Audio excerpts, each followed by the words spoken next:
Stephen, thanks for your time. We appreciate it. So tell us on what grounds you're actually preparing to oppose the mandatory vaccines. Well, thanks for having us. Well, it's quite simple. The medical and scientific basis on which the vaccine mandates were originally conceived on and on which they were formulated has changed drastically since this happened in October, November last year.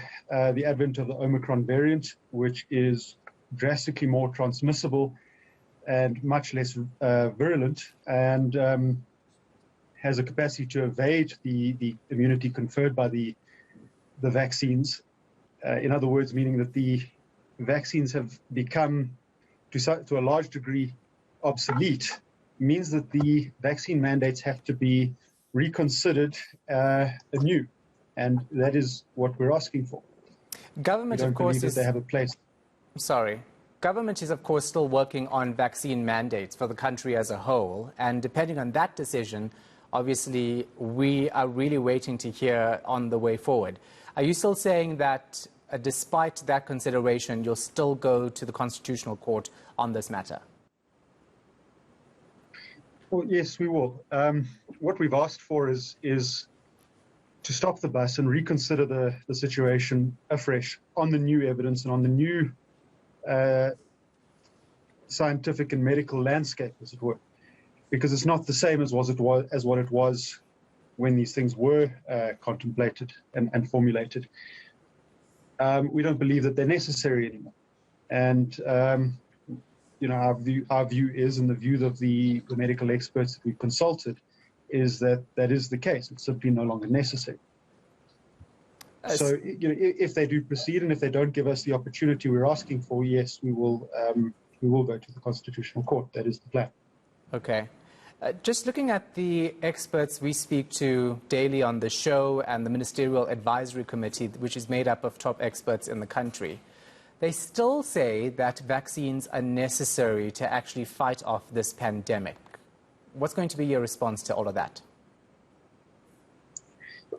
Well, it's quite simple. The scientific and medical evidence on which they base that conclusion is either old, or if it's new, it simply doesn't justify the conclusion that they're drawing.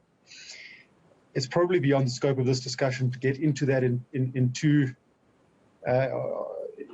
deep a level, but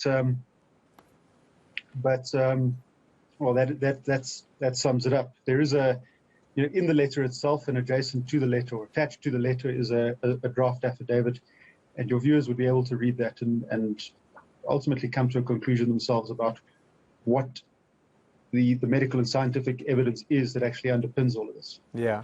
And obviously, as you know, there is another approach to the Constitutional Court regarding the way forward on vaccine mandates. The National Black Consumer Council is actually looking at that one. So just tell me at what point you're going to consider going to the Constitutional Court, or whether you'll join forces with other organizations on this one.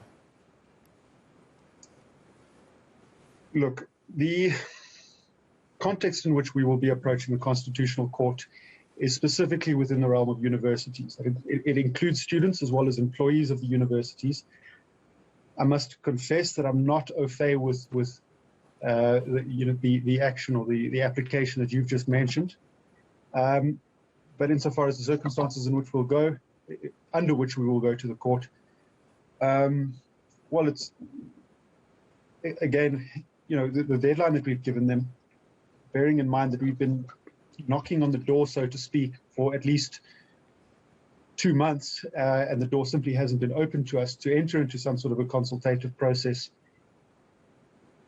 That call hasn't been answered, and the deadline to answer this call is the close of business tomorrow, the 8th of March.